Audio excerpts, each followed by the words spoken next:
Hello and welcome to Best of Three, an esports podcast by Organized Gaming from home. Look at Where are that. we? We're all at home. Exactly. I am Mike.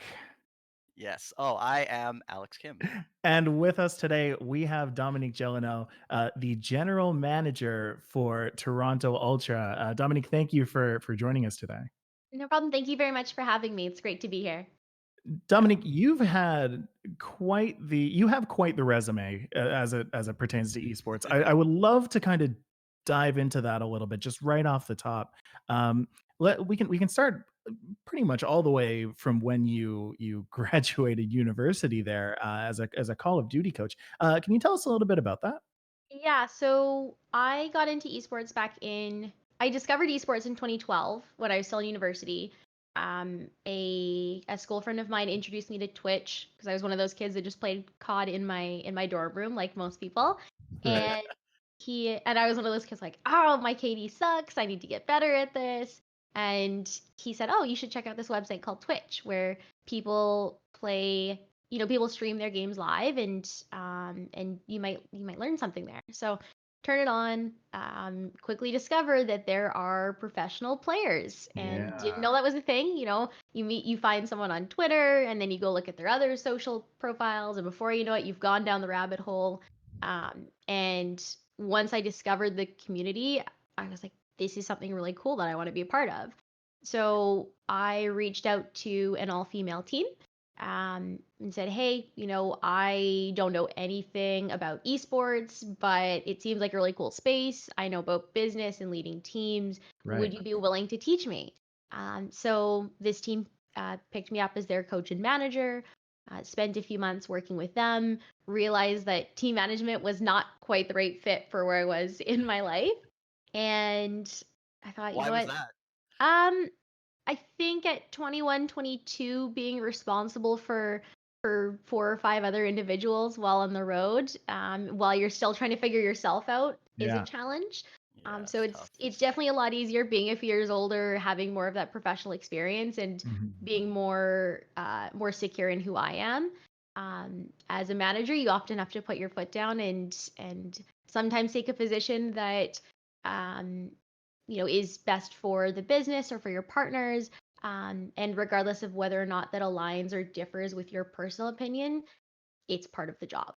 It's tough. I've Right. talked to a lot of people who are really close in age to their teammates and Hmm. really they may be very friendly with them and stuff like that, but it's really hard to get them to do things for the team if you're so friendly with them. So that's kind of a tough position too. So I feel Yeah. you. Yeah. And I mean, not even just on the team management side, but even as a captain or an in-game leader. Again, you sometimes have to make those calls, and it's not easy to be the one to put yourself out there and say I'm going against the grain or differing from the rest of the group, but you got to do what you got to do, right? Mhm. No, Um, it's true. yeah. Yeah, So you I guess building off of that, didn't know quite what I wanted to do next, but I had met a lot of people and really built my network in esports and specifically in COD during that time.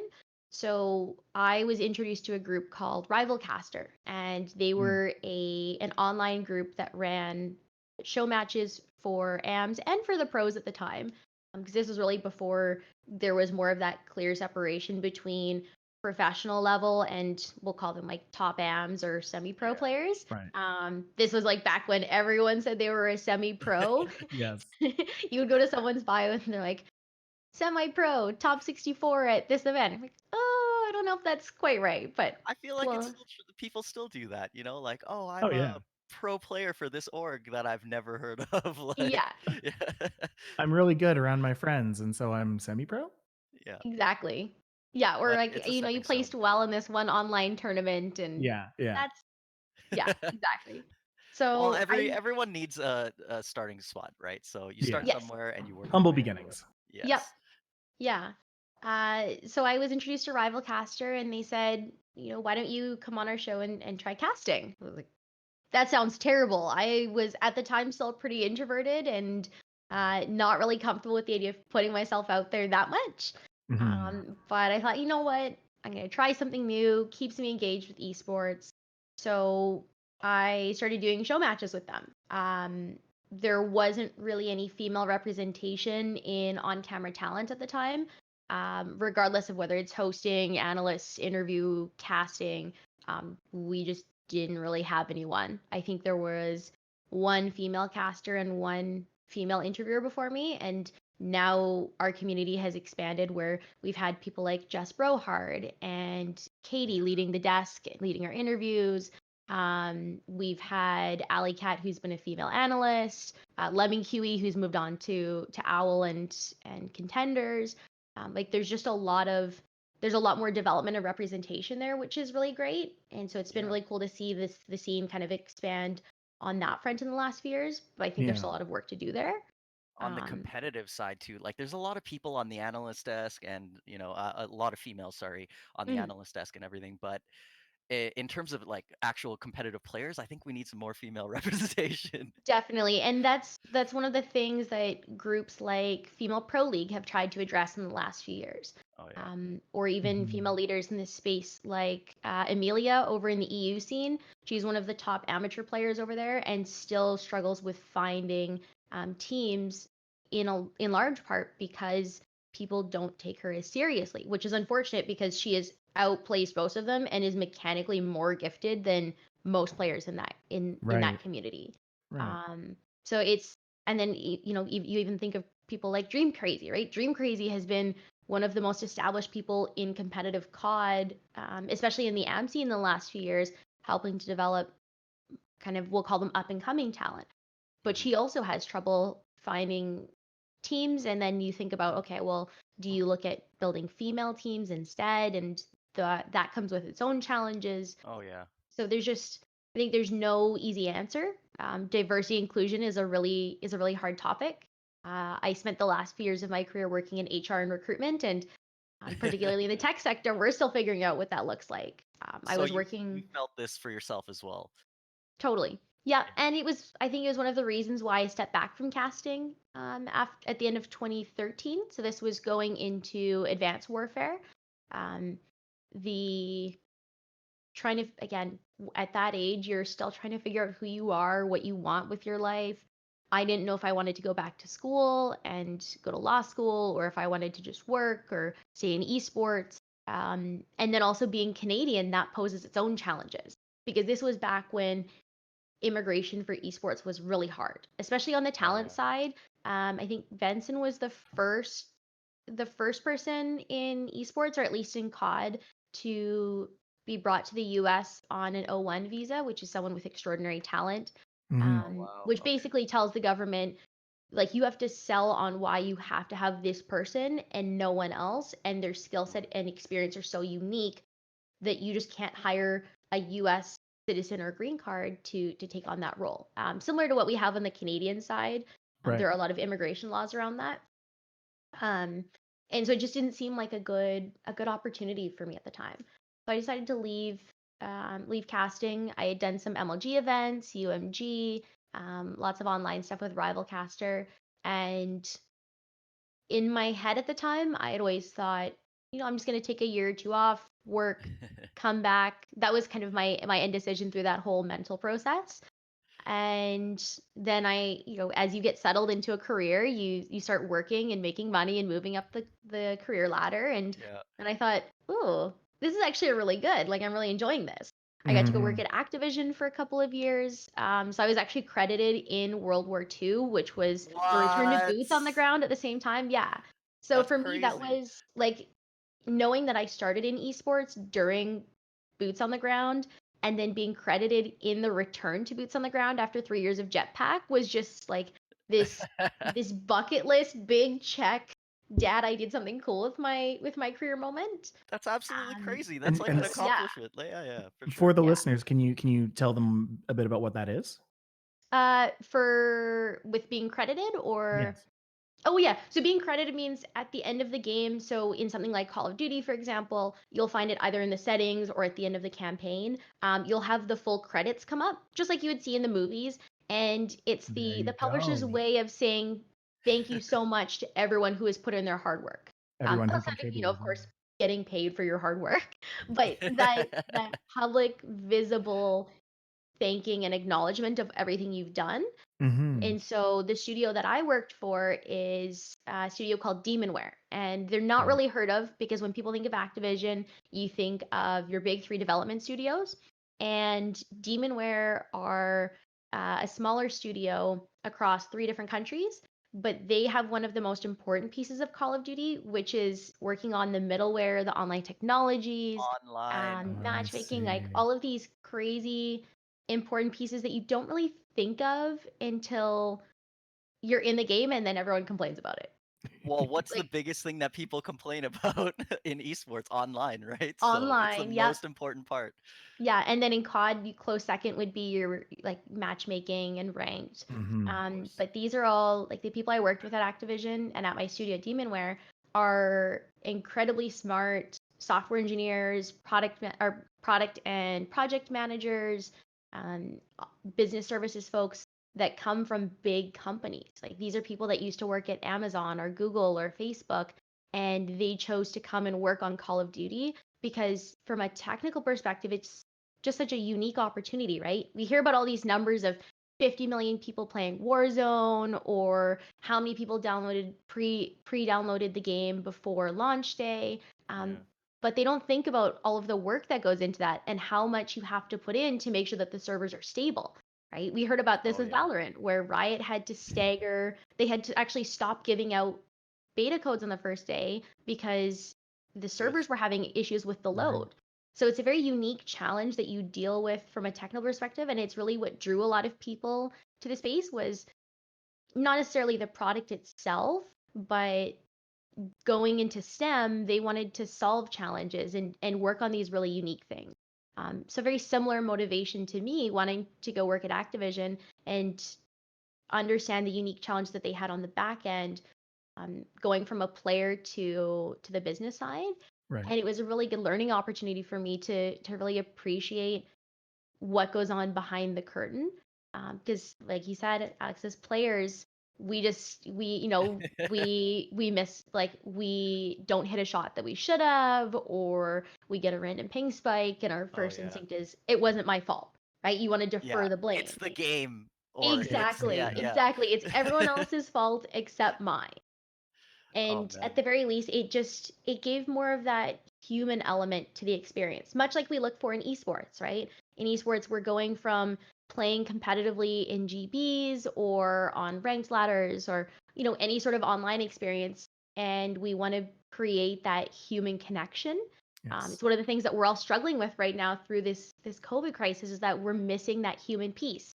And we So joke about it as gamers that we don't need it, but I think most of us are realizing, if we haven't already, that we miss going We outside need and it a hanging out little with our more friends. than we think. Yeah. yeah. Exactly. Definitely, even as an introvert. But did that make you more sympathetic? Like now you're on the, or sorry, empathetic. You're on the competitive side and you're Mhm. in the esports side. And when you have players complaining or you have like complaints about the game because you need to win, like does that experience make you more empathetic to the developers and like what they have to go through? Absolutely. Yeah. You think about it often. When you're playing on a large title like Call of Duty, Overwatch, even something like CS:GO or League of Legends, like these are massive corporations, right? These aren't just indie developers that can run no indie developer could run a title this large. It's Right. just not physically possible. And so there are a lot of different departments, groups all over the world because they're never centralized. Oh yeah. There's not enough talent in any one place to centralize all of various teams, and so there are there are growing pains that come with scaling your company. There are challenges that come with even cultural differences in communication. So the way that I might communicate with you guys might be very different than the way that one of my old colleagues from Ireland might communicate with you. Mhm. Even though we're both speaking the same language, even just when you think about time of day, because they're 6 hours ahead or 5 hours ahead, or they might be more likely to swear on stream, whereas Right. in North America we're probably a little more hesitant to do that. There's so many different ways that people operate, and for me it's been a very interesting journey moving into the team side because that's another experience altogether, particularly in franchising, and then educating my players, other staff within our company as well. We're all in this new journey together because it's the first season. The way that Owl operates, yes, there are things that have carried over, but ultimately, again, the way that Call of Duty has historically operated as an existing community moving into franchising is different than how a community like Owl might, where esports Yeah. was kind of integrated from the beginning. Yeah, it was really made with esports in mind, built for esports. So Hmm. a little bit different than other games, but yeah. Yeah. Oh yeah, there's a whole handful of games that are super popular now that were not originally intended to be Fortnite. esports. Fortnite, well, there you go. Hearthstone has explicitly said that they would not be an esport at the beginning, and now it's one of the most popular card games out there. Well, Digital then card games. obviously you got like Smash and Pokemon. Oh Nintendo yeah. is not a Oh Yeah. supporter of esports, but right.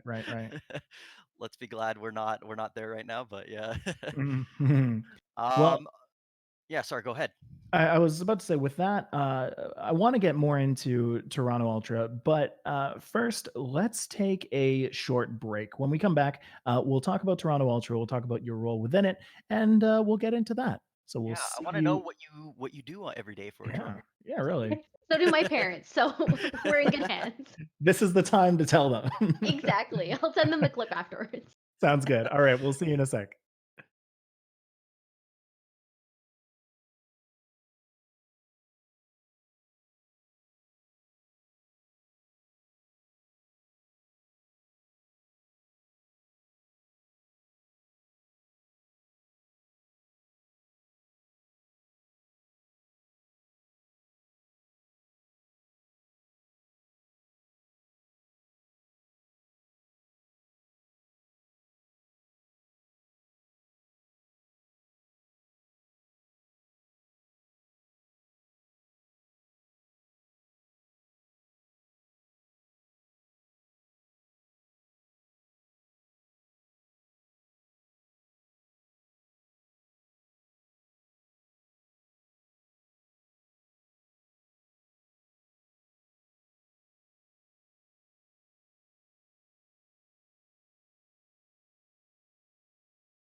And welcome back to Best of Three in our conversation with Dominique Gelineau. Uh, we were beginning to speak about Toronto Ultra, and I want to get a little bit more into Toronto Ultra. But first, I do want to let everybody know that we will be doing a Q&A session later. So if you have any questions, feel free to ask them in the chat of whatever platform you are currently watching this on, and we will be answering them at the end of this podcast. So, Dominique, talking about Toronto Ultra, let's talk about not even the beginning of it. Let's talk about the inception of it. Where did the Uh, idea of Toronto Ultra come from? So I actually came into the process a little bit later. I Mm. joined OverActive Media, which is our parent company, in end of July. So back in May last year was when Call of Duty League was starting to be announced and some of the original franchise owners. And Mhm. OverActive Media was one of the first franchise owners announced. So there was an initial batch of, I think, 4 or 5 owners. And I think it was like Dallas, Toronto, I want to say New York was in there and a couple of other groups. So Mhm. mostly teams that already had existing owl spots that were announcing that they had secured the rights to that city or that home market For COD. for COD exactly. Um, at the time, I was working at an indie mobile studio out in Vancouver, where I'm originally from, Mhm. and You love I your was gaming. Your I whole career's do. been in gaming. Like It you talked has. a little bit about like, oh, I didn't know what I wanted to do, but like it seems like you knew that you wanted to be in gaming. Yeah, I mean, I never like I guess when I started my career after I left esports, I didn't think that gaming on the business side was a long-term viable opportunity. I Mhm. just kind of naturally fell into it.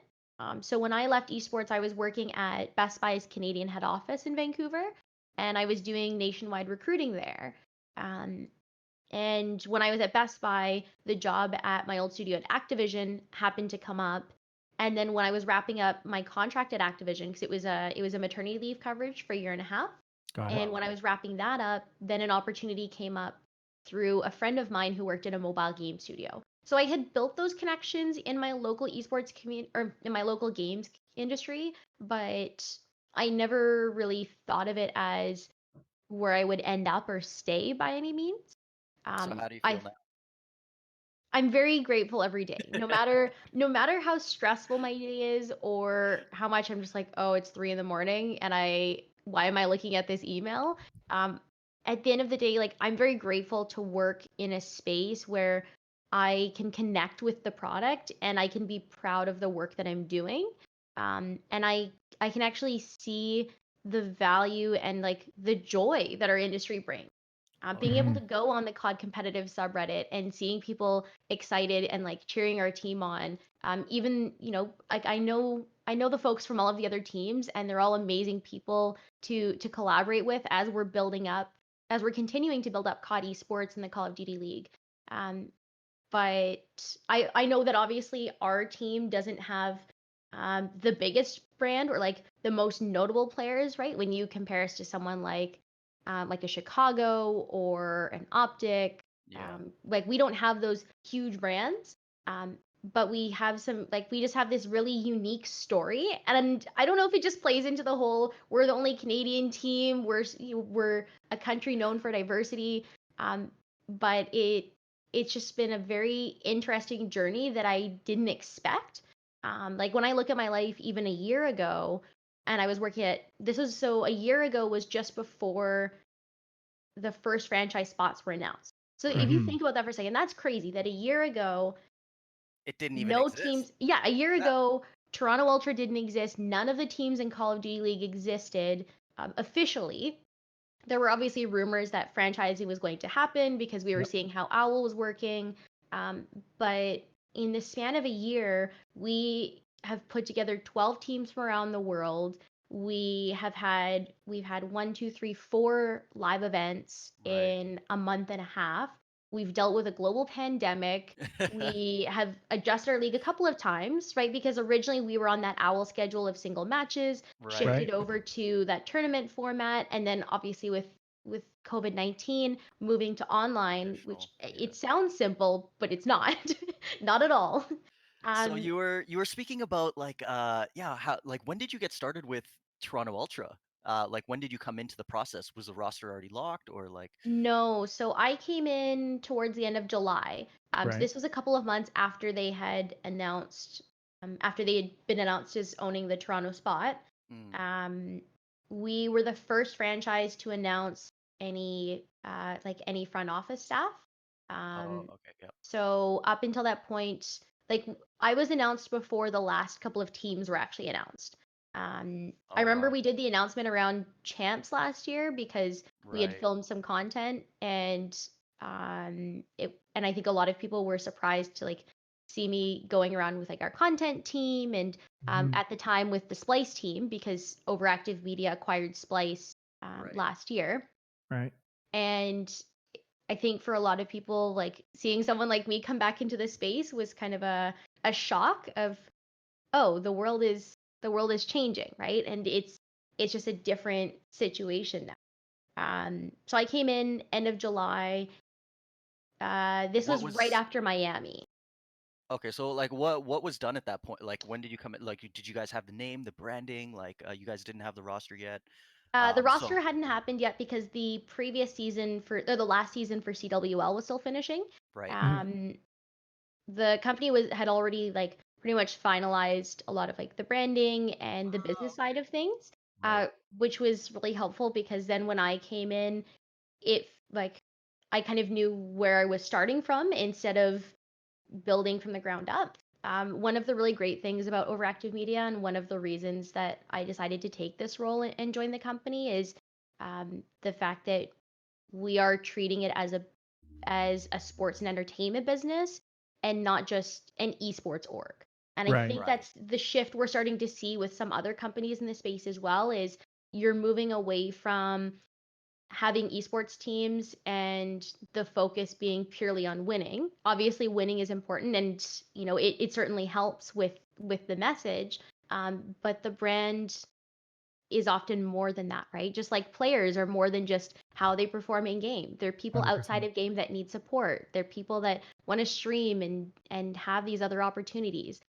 They're people who are carrying your message. And so being thoughtful about what that message looks like is really important as well. Yeah, So I what's think 2019 was kind of an interesting year to see teams kind of shift into more of a content focus as well as performance focus. And then 2020, now this is basically, you know, performance is the best way to get your brand across at this point because Yeah. now you're not going to these live events. You're not getting people sitting down in seats watching you perform. Mhm. The best way to actually, make yourself known is by showing your face and streaming and doing what you do on online. Yeah. Yeah, and I think with the online piece as well, you bring up a good point that everyone is shifting to online because Yeah. That's that's all your only there is. option. Yeah. And now what's going to be really important is how people differentiate themselves. Right. We are hearing those stories about how people are negatively differentiating themselves, and we're hearing about those outliers. But on the flip side, there's a lot of opportunity to have more of those positive conversations and really almost give us a reset in a way. Like all of Um this is giving us a good reminder that that these pieces around staying connected and diversifying yourself as a content creator, and really putting yourself out and setting yourself up for success and not putting all of your eggs in one basket are equally important. Mhm. So you And talked well you mentioned like sort of messaging and branding and sort of that as well. Like could you tell us a little bit about the ideas behind Ultra's branding? So yeah, like why Ultra, why purple? Yeah. so our VP of marketing, his name is Mike Armstrong. Super intelligent guy. Previously, he worked at Google. Incredibly knowledgeable and understanding of how important that brand and message are, and how you can not only be true to your brand and voice, but also how it evolves over time.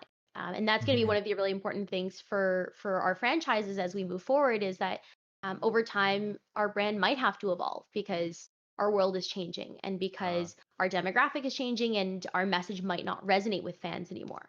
right. So he and some of our other marketing partners were the ones who came up with the idea for Ultra.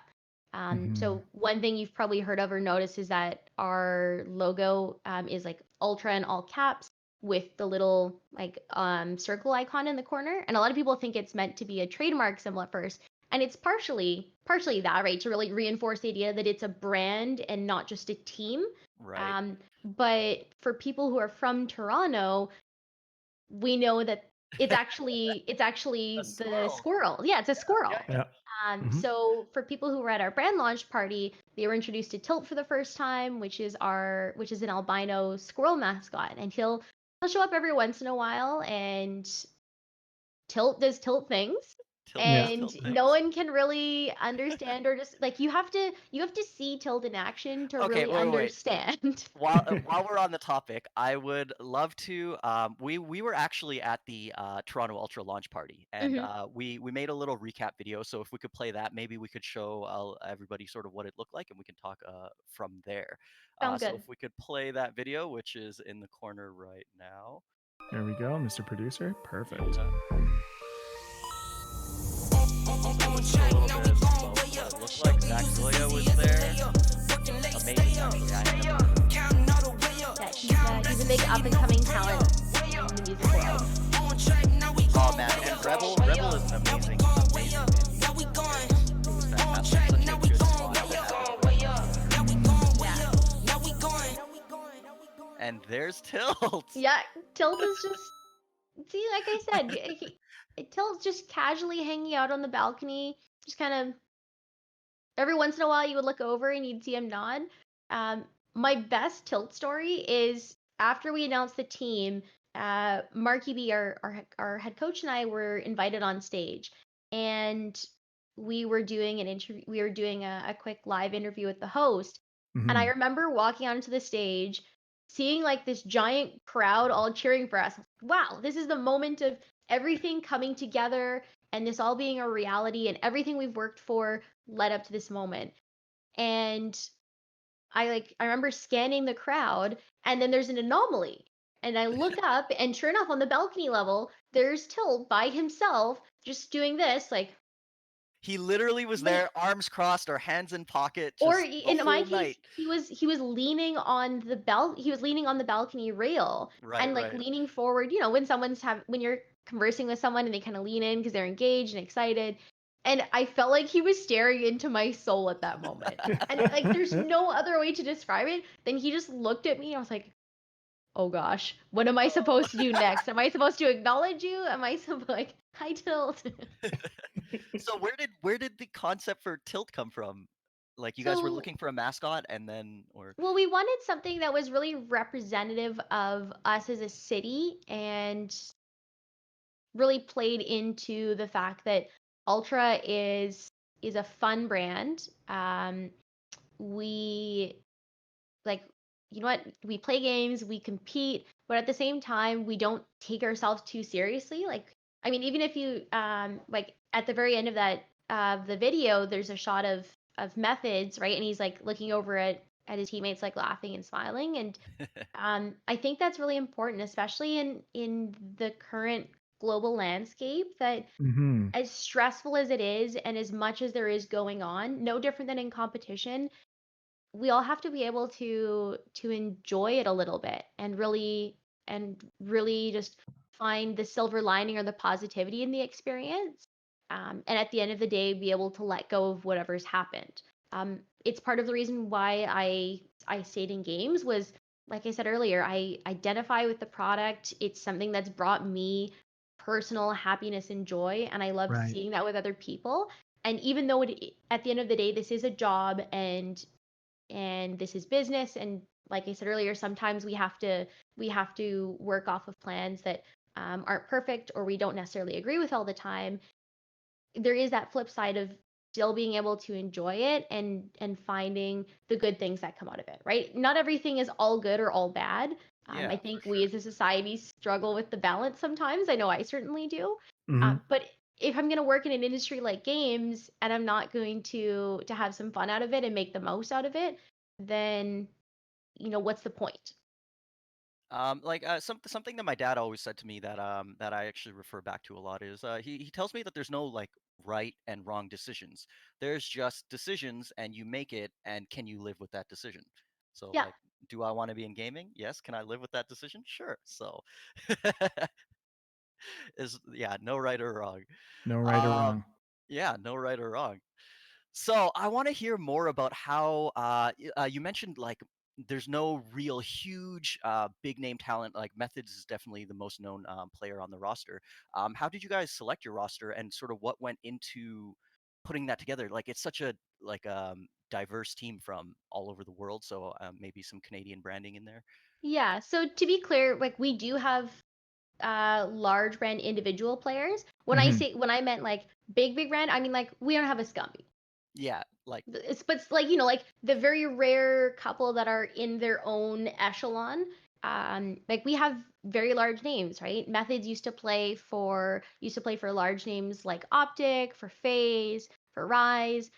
Looney, same thing. He's played for large brands like Envy and Rise. I mean, even folks like Bance, for example. Bance used to play for Splice back in the day, and has been on winning teams with us. Mhm. All of our more veteran players have that experience. I mean, even someone like Classic, right? Classic has won an event in, I think, every title for the last 4 titles. So Wow. they're all very successful wow. individual players in their own way, and each bring something different in terms of what they bring to the ultra brand and to the team. And then even on the side of our younger players, they're all people who have made a name for themselves in the last season or two. And they were more interested in having more of that development and support as they started to grow in their career.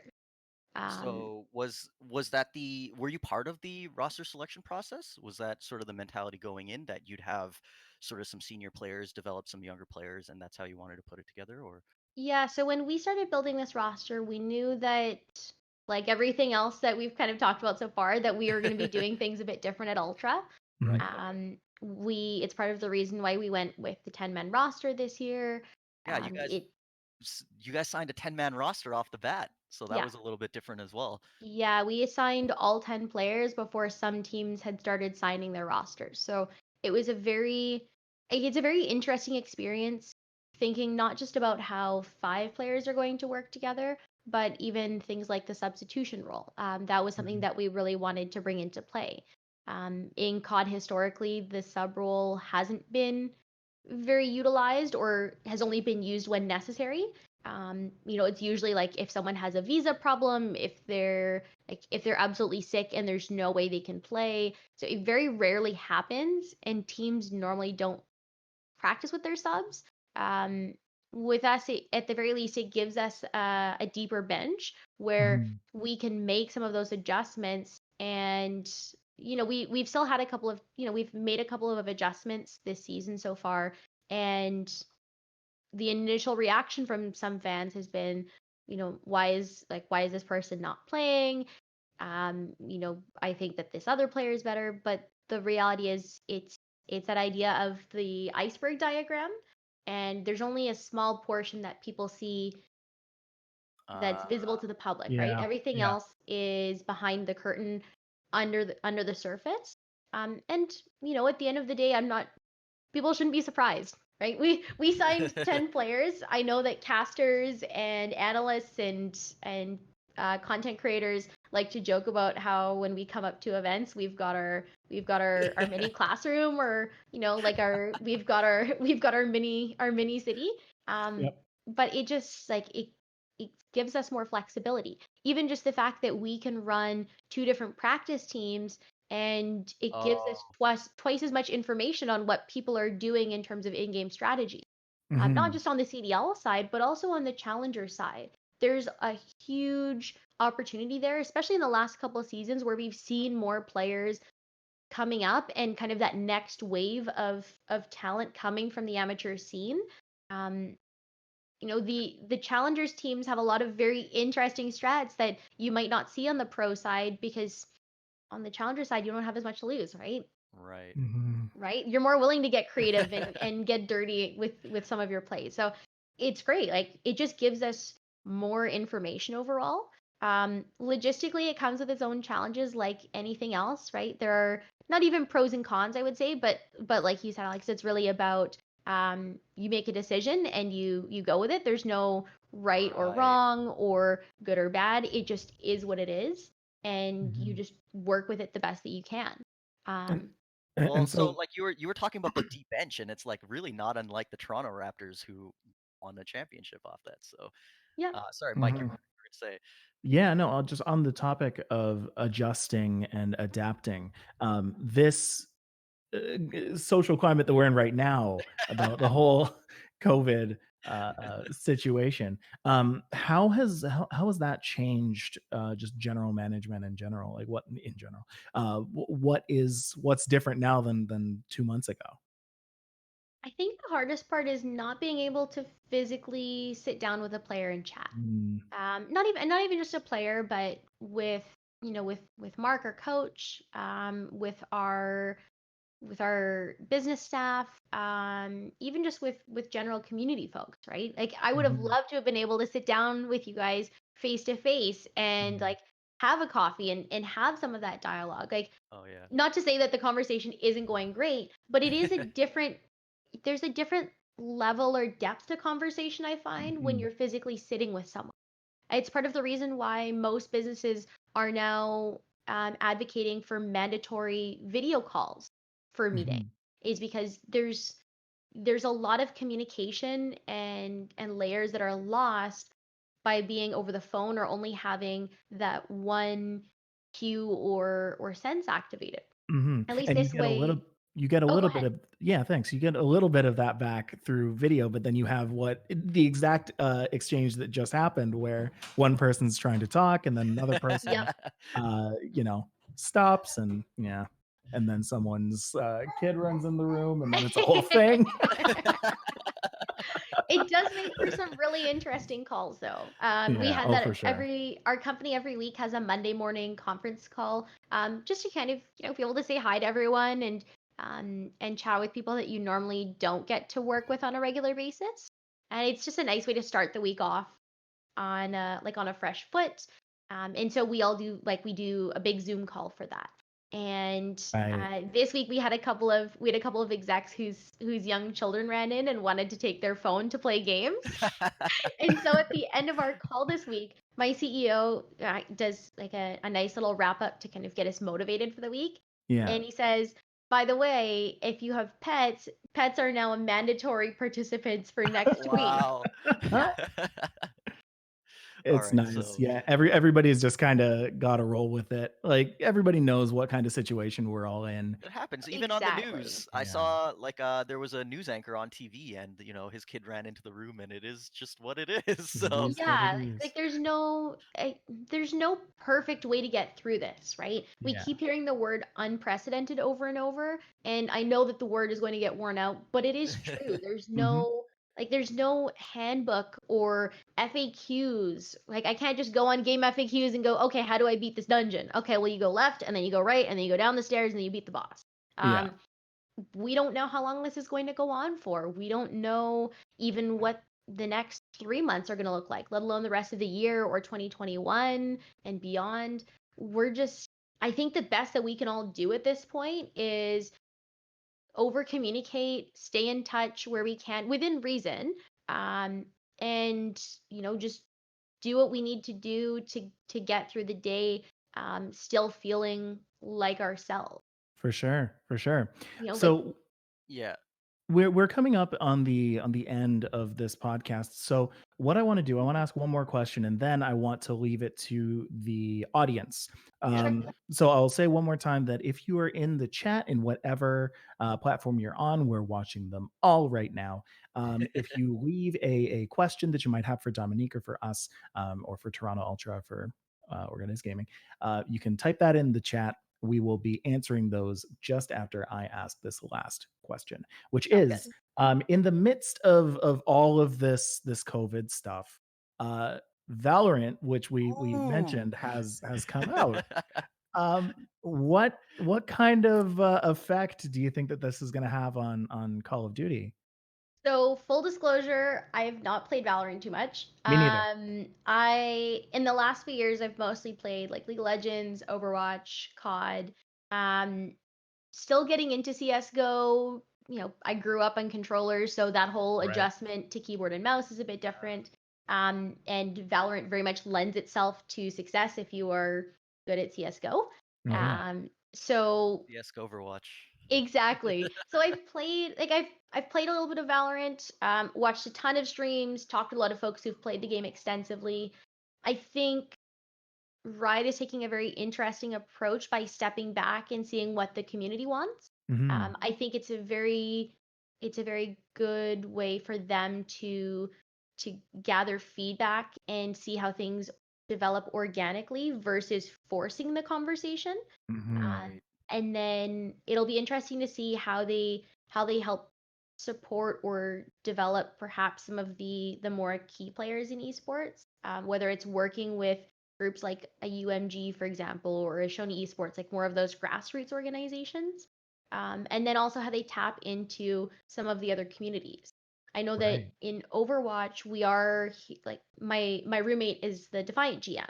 And so Right. he was telling me about how a lot of players, particularly in T2 Overwatch or contenders for people who don't watch a lot of Owl, um, a lot of players, particularly in the contender scene, are choosing to retire from Overwatch early, and they're waiting to see how Valorant goes. I Yeah. see. Because there are a lot of, like any other game or community, we all have our own politics and challenges, and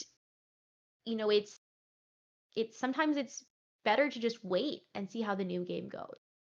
People Hmm. did the same thing when Overwatch League was starting to happen. Some people did the same thing at the end of CWL last year. They thought, you know what, there's no point in me trying to play through open bracket. I'm just going to wait and see what the opportunities look like with the franchises and kind of hope that I can work my connections there. Right. Um, the other thing I think that's going to be really interesting is even though Riot is taking more of that laissez-faire approach and kind of stepping back and seeing people do what they do. Um, Riot is known for having a very good esports ecosystem, not Right. just They're within doing a their fantastic individual. job though. They've built a lot of hype even about their Yeah, fighting game. They have so much stuff coming out and yeah, so yeah. excited. It's really interesting because a couple of years ago, I think I tweeted about this a few weeks ago, but when Valorant came out, it was really interesting to see the game come out because back in 2016, Riot had actually tried to recruit me to join their recruiting team in Santa Monica to Oh. Oh. work on one of their R&D teams, which was working on now Valorant. So Hmm. it's weird seeing these different pieces of your life and thinking about the What alternate timelines. what could Yeah. have This is been? like a Marvel movie. Oh man. Very Yeah. nice. And now we're here. Well, this current timeline brought us to Toronto Ultra. Um, Exactly. so before we go, I do have two questions from the audience. Sure. The first, very Toronto Ultra related, says, assuming COVID doesn't exist, where does Toronto Ultra see themselves in 3 years? What would be some major milestones that you're looking to hit? In 3 years. Ooh, Hmm. tough. Yeah, that's a Especially What's especially what's right the now long when I'm term trying to goal? think 3 months ahead. Yeah, exactly. Let's see. 3 years from now, if COVID didn't happen, this is a very hypothetical situation, so I Yes. appreciate it. I would say championship. It's the first chip. one. We need the chip. I think building more relationships with our audience across Canada. Um, at the end of the day, we are the Canadian team. I know Hmm. that obviously the owners for the Vancouver Owl spot have the Seattle CDL spot. Right. So by default, we still have the Canadian market when it comes to CDL.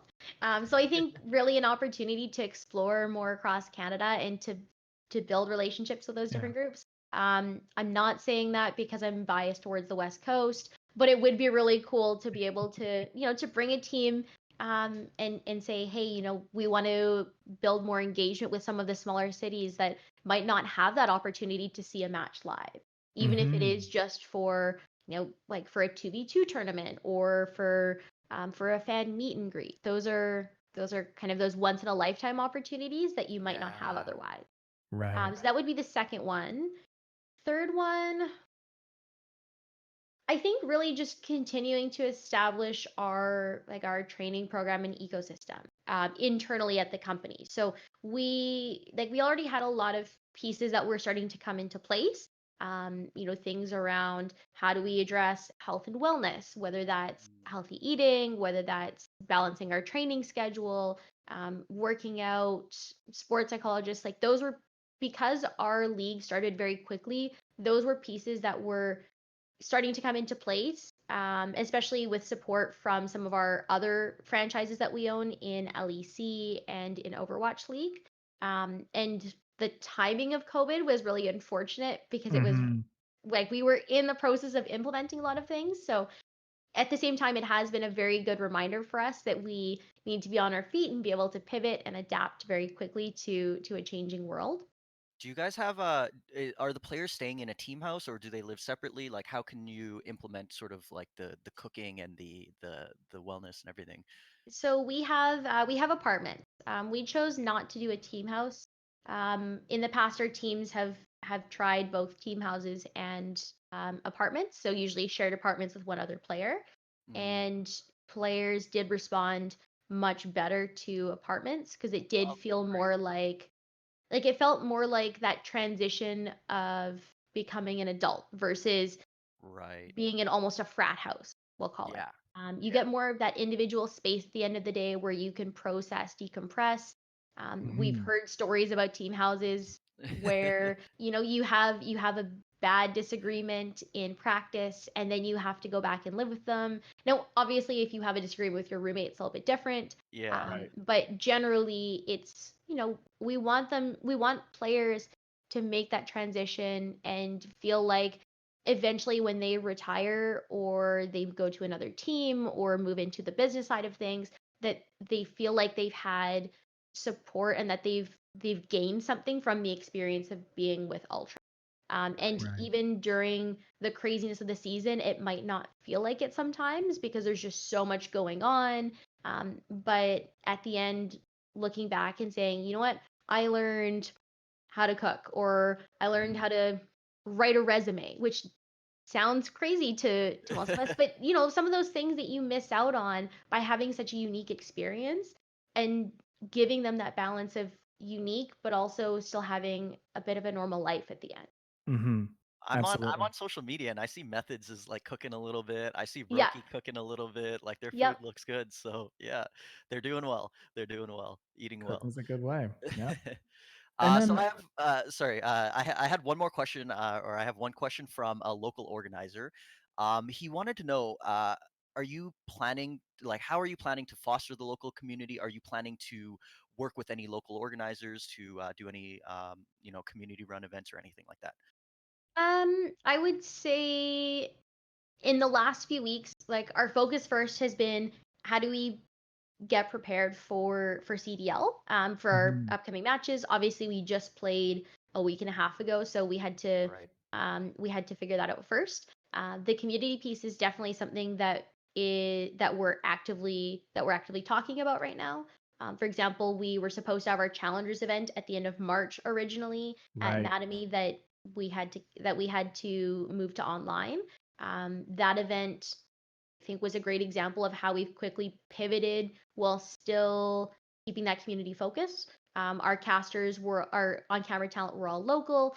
The event was focused on the AM community. We've got another event coming up in a couple of weeks. So our second Northern Rivals event, which is Mhm. again meant to be providing more of those community opportunities. Wow, I cool. Okay. think, yeah, I think the community will start to hear more and more, and then we'll be pulling in some of those folks Right. as things start to develop, right? It's, I think the challenge with planning any event, program, project is we want to gather as much feedback as possible. But if you gather too much all at once, then you end up with an information overload Right. Okay. or a sensory overload. And so I think it is important that you're bringing in the right people at the right stages. Mhm. Because if you bring them in too late, then they feel like they're not included. But on the flip side, if you bring them in too early in the planning process and they go, okay, well, where does my feedback led to? And it's like your feedback will lead to somewhere, but it's just not the right time for it yet. All right. So Mhm. local organizers, bide your time. It will come. And I think Mike had another question. Yes, my last question for you Yes. before we go super quick, and this is not a quick question by any means, so good luck. Um, this is a question that we try to ask as many people as possible. There are a lot of people out there who want to develop themselves a career in esports, and so the question that I ask everybody is just how does one break in to esports? Any advice? Any recommendations? Yeah. So I get this question a lot because I used to be a recruiter. So it kind of fits very well. Also because I left, came back. That's not normal for a lot of people, right? Normally, once you're in esports, you stay there or you leave and you're kind of done with the industry. Mhm. The biggest thing that I always tell people, and this is something that's universal, I think no matter what your industry is, you need to have a set of universal skills, knowledge, experience, and then an ability to learn and adapt to your environment. Mm. Um, for example, I started out my career working in retail and then pivoting into tech and then pivoting back into esports and operations and logistics. Um, there's no perfect formula for getting into an industry. I think it is important that at the end of the day that if you want this to be a career, then you have to treat it just like you would if you were looking for a career in any other space, Right. and that you're developing yourself. Whenever you are a candidate applying for a job, that company has a gap in skills, experience, people that you are saying, I am the best person to fill that gap for you. And so making sure you're developing yourself, part of the reason why I left in the first place. And then equally on the other side, that you're also finding a place that's the right alignment for you. There isn't going to be a perfect company, industry, job for you. There are going to be things that we have to do in our day to day that we don't like. I Yeah, don't like some doing work. expenses, for example. My boss has to remind me usually a couple times a month, hey, don't forget to do the expenses with the credit card reconcile. We're all going to have that. It's okay not to be the perfect candidate because as a recruiter, we never find the perfect candidate. Like Right. we call them unicorn candidates, they just don't exist. Mhm. Like when a manager says these are all the things I want, I go, I can give you this. And these things you will have to sacrifice on, or you will have to find someone Teach. else in your team. Exactly. Or you will have to teach. So, really make sure that you're treating it like an actual job. Build your relevant skills, whether it's, if you want to go in marketing, understanding things like Google Ads, understanding how SEO works, social media. Um, if you want to go into operations and logistics, making sure that you understand how to do a lot of advanced planning and how you have plan B, C, and D all ready to go because plan A is probably going to fail or Right. will need to be adapted. And then if you want to work with people and something like team management, make sure you actually want to work with people. Like I said, when I first got into team management, I left it because I didn't think I wanted to work with people. And then I ended up working in HR, and it turned out that maybe I just wasn't quite ready to work with that demographic of people at that time in my life. Right. It's Again, okay timing. to get into something and then find out that it's not a good fit for you in the end. Um, I probably won't stay in team management forever because as I continue to get older, I start to see the age gap more and more between myself and some of the players that I'm signing, and your priorities are going to change over time. So it's okay to step back and say, actually, it's not the right fit for me in the end. But really make sure that you're just taking advantage of whatever opportunities are available to you, but that you're also making sure you're prepared for those opportunities. Mhm. Absolutely. Great answer. Wow. I think that was one of the better answers we've Yeah, gotten absolutely. because you are in HR and I recruitment was gonna or say you it's yeah. like I do this for a living. I mean, right? Almost, almost.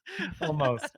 And with that, that is going to end our conversation with Dominique Gelineau. Dominique, thank you so much for being on with us. We really appreciate it.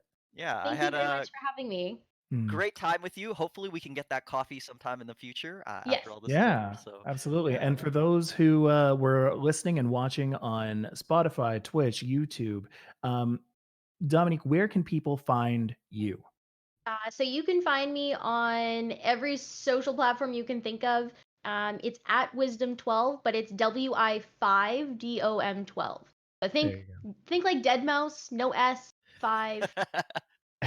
You'll Or if be you just good. search, honestly, if you search Dominique in Twitter, I think I'm one of the first ones to come up, Oh at yeah, least from the gaming side. yeah. And then Alex, where can people find you? You can find me on Twitter or Instagram. Twitter, I am at KrispyKim. On Instagram, I am at KrispyKim Donut. And then, of course, for me, you can find me on Twitter and Instagram at StillJustMike. You can find Best of Three anywhere you find your podcasts and now on streaming services. So look at that. Here we are. Send us an email at bo3@organizedgaming.co, and we will speak with you next time. Thank you for joining us, and have a good one. Stay safe, everybody. Thanks, Dominique. Thank Thank you you. everyone for watching.